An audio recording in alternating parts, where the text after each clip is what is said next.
আসসালামু আলাইকুম। আজ আমি আপনাদের সাথে শেয়ার করতে যাচ্ছি একেবারে দারুণ স্বাদের একটা রেসিপি। দুধ, আটা আর চিনি দিয়ে তৈরি অসাধারণ একটি মিষ্টি পিঠা রেসিপি। খুব সহজ, ঘরে বসেই বানানো যায় এই পিঠা রেসিপি। মুসমুসে বাহিরের স্তর আর ভিতরের স্তর নরম। দুধের হালকা মিষ্টি স্বাদে ভরা এই পিঠা খেতে একবার শুরু করলে বারবার খেতে ইচ্ছে করবে। চলুন তবে শুরু করি এই দারুণ মজাদার পিঠা রেসিপি। এর জন্য আমি এখানে নিয়ে নিয়েছি দুধ, আটা ও চিনি।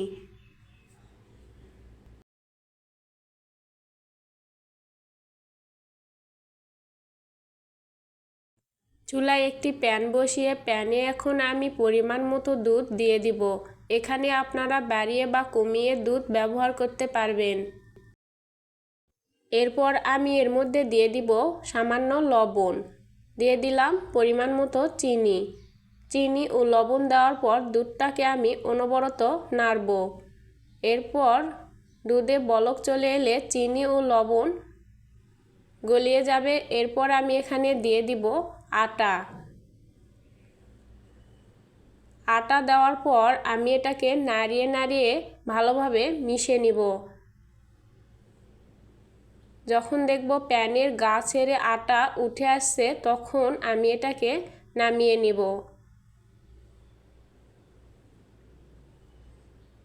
চুলা থেকে নামানোর পর আমি দুধ আটার মিশ্রণটাকে একটু হাত দিয়ে মেখিয়ে নিয়েছি।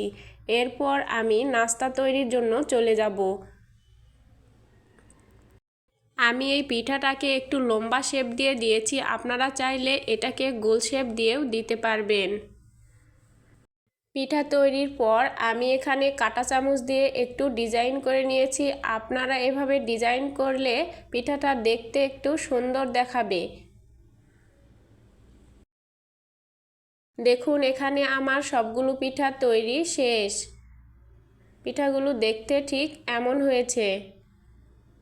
এরপর আমি এটাকে ভাজতে চলে যাব চুলায়।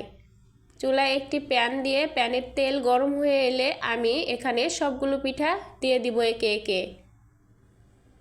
দেখুন আমি এখানে সবগুলো পিঠা দিয়ে দিয়েছি।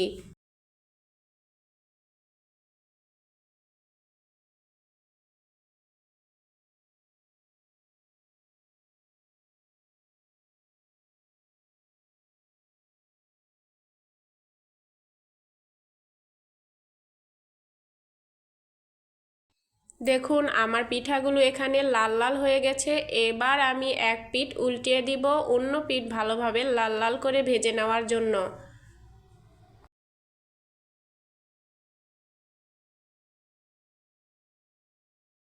একে একে আমি সবগুলো পিঠা এখানে উল্টিয়ে দিচ্ছি।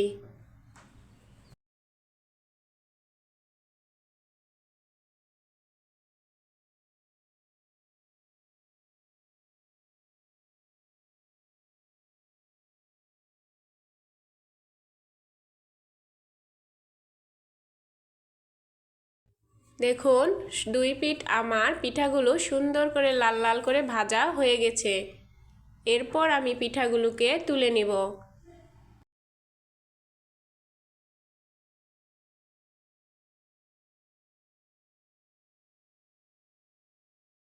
তো বন্ধুরা এতক্ষণ আমরা তৈরি করে ফেললাম একেবারে অনন্য স্বাদের দুধ আটার পিঠা।